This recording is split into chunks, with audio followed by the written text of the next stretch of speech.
All right, guys.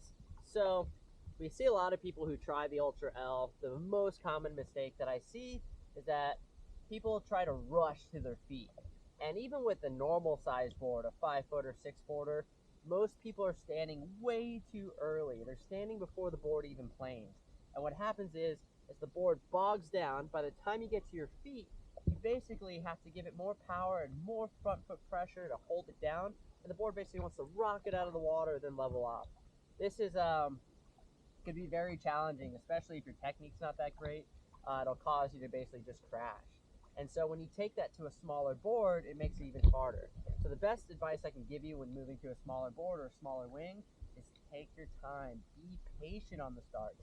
Let that board plane off, because once the board is on plane and it's on the surface of the water, you can do whatever you want. You can adjust your stance, you can widen your stance, you can make it more narrow, you can turn, but it becomes a stable platform. But when you're on foil, the wing is very agile and it wants to go left, right, up, down, all that stuff.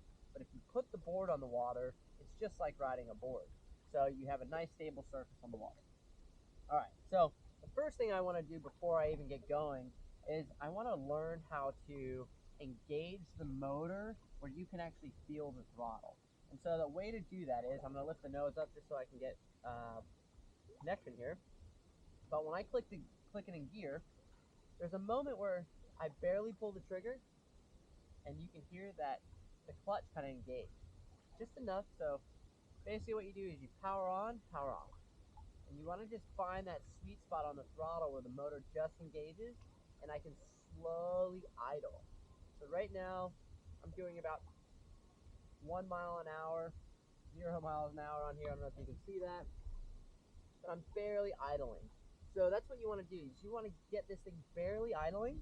And then you're going to take your left hand or your front hand, you're going to put it on the nose of the board. Use it as a handle. All right, so now that I'm laying on my board, I got it barely in gear. I'm just going to slowly increase speed. As the nose wants to rise, I'm going to pull myself up on the board. That's going to keep the nose down. And it's important that we don't rush through this transition. If I hit the power hard, the nose is going to come up and I'm going to bog down. So I really want to just take off nice and slow. Another great tip is going with the chop or with the waves. This is going to prevent any unwanted bouncing or the nose accidentally dipping under. All right, now that we're starting to increase our speed slowly, I'm just inching forward to keep that nose down. Ideally, you don't want to let the nose drop under because that's going to disconnect you. But once you're kind of at like a moderate speed, you can kind of hear the water plowing. We're just going to slowly bring our knees up into a ball. So you can bring them all the way up to your elbows and just stay in this little ball.